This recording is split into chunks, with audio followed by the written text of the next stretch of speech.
I'm here at Battle Creek Canyon, a very popular hiking destination, as you can see with the 1,000 cars down there. People come here to see a waterfall. What people don't know is this is the site of the first Mormon Native American massacre here in the mouth of this canyon. Today I'm going to talk about how that happened, how it came to be, and how it sparked the future war between Native Americans and Mormon settlers here in Utah. Let's get into it.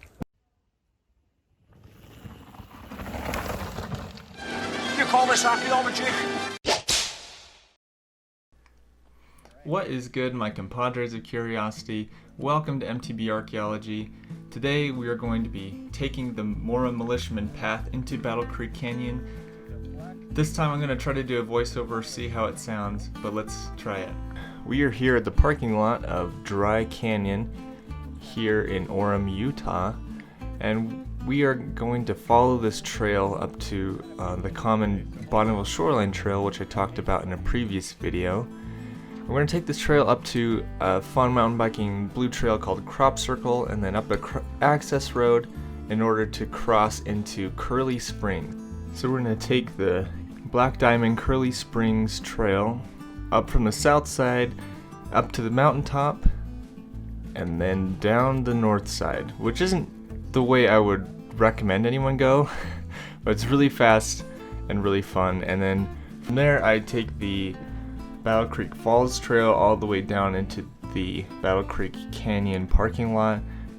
And Battle Creek Canyon is like what I'm going to be talking about today. And this canyon is a popular hiking destination due to the Battle Creek Falls, because it's only really a short hike up the canyon to see the falls. It's a pretty cool place, but this is me following the Orem bench down across into Pleasant Grove, like the Mormon militiamen would have followed. And it's a lot of climbing, and when I mean climbing, it's a lot of climbing. And I'll spare you the rest of this climb up the mountain because, well, it ended up being pretty long. And when I mean climb, it was mostly like this. Alright, so the trail isn't as nearly as direct as I wanted it to be, but it's okay. We've been hiking for an hour like this. That's fine. This trail better freaking be worth it. Oh! So after that embarrassing fit of rage, I climbed to the top of the mountain, and now that I'm doing the descent of Curly Springs, I'll start talking about the history of this canyon and the history that's long been forgotten about this massacre. And that's happened here in what is modern day Utah County and right by Pleasant Grove, Utah. So this canyon I'm going to, named Battle Creek, this place was originally called Battle Creek and is now known as Pleasant Grove. And it was actually the site of the first battle between Native Americans and Utah pioneers. Mormon leaders in Salt Lake ordered these remnants of the Nauvoo Legion, or now the Mormon Militia, to investigate reports in Utah Valley that Indians were killing cattle and they had stolen Brigham Young's horses. So on March 1st, 1849, this company left Salt Lake and then ended up camping in what is now Little Cottonwood Canyon in the snow, then followed the Jordan River down into Utah Valley, then spent a day, they split up and spent a day searching around American Fork in the American Creek region with some Ute Indians, but to no avail. During this time, the leader of the company, Colonel John Scott, received messages that the accusation of horse theft of these Indians proved to be untrue. They were, however, directed to continue the expedition and investigate the killing of cattle, so their mission hadn't really changed. So the next day, the company got an early start and traveled south to Provo, and they realized how nice it was. They liked how the stream flowed into the lake and how beautifully wooded it was, and there was great soil. And Hosea Stout actually, in his journal article, mentions this. They were received by the Utah Indians really well. I mean, however, the Indians were pretty scared, obviously, because 40, 50 men coming into your town would be pretty scary. So after spending a few hours learning what they could, the militiamen left with the help of Little Chief, who accompanied them with 2 other Indian scouts by the fork of the Provo River, where they camped for the night. And it was on that night that the Mormon militiamen accompanied the 2 Indian scouts up the Provo River onto the foothills of the mountains and then northward along the high mountain bench. And it was there that the armed company found the cattle thieves' camp at the mouth of this canyon, Battle Creek Canyon. And then from there, the militiamen split into 2 groups, and they came upon the Native American men and their families at Battle Creek Canyon while they were sleeping.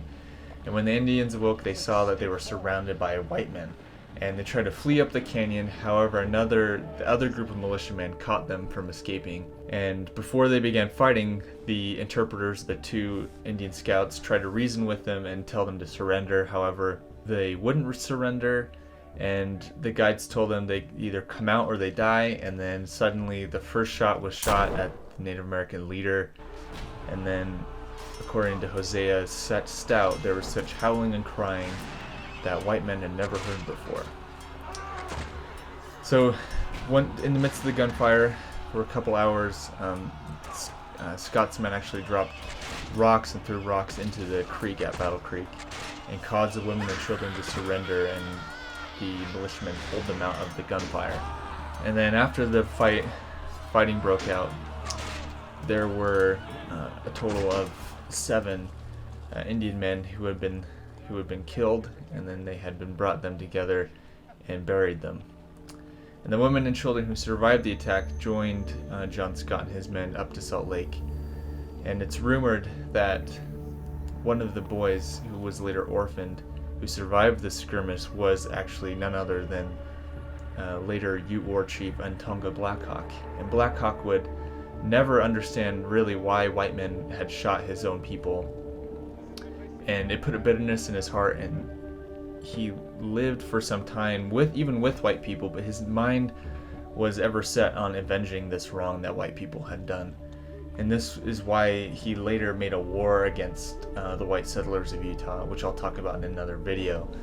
So this really just laid the groundwork for this relationship between the Native Americans and Mormon settlers. And the thing is that after this, Mormon pioneers soon settled the Utah Valley after some of these militiamen came back to Salt Lake and told them all about this beautiful valley just south of Salt Lake. And so Brigham Young had already planned to move southward, and so they sent settlers to settle that area, which later ignited further contention among the Native Americans and white settlers. Battle Creek remained the name of this area up until a few years later, when Mormon pioneers decided to call it Pleasant Grove. Now there's a monument that is left at the base of this Battle Creek Canyon, which leads to the Battle Creek Falls, which I've talked about, and stands as a reminder of the first battle fought between Mormon pioneers and Native Americans. It also serves as a reminder that Mormon settlement really came at a cost to Native Americans in loss of life, land, and really culture. Well, I hope you guys enjoyed the video. That was a gnarly trail and a gnarly story. Unfortunately, a lot of people don't know about it, and they don't know why it's named this. In all reality, this is a big part of Mormon settler history and the settling of Utah as a whole, and kind of the white settlers put upon the Native Americans. But that's it. Hope you guys enjoy it. If you guys enjoyed this video, please like and subscribe. Feel free to leave me any comments, any suggestions of where I should go next. I appreciate all your feedback and all your support. Until next time, let's dig up some history. It's an awesome new places to ride. See you guys.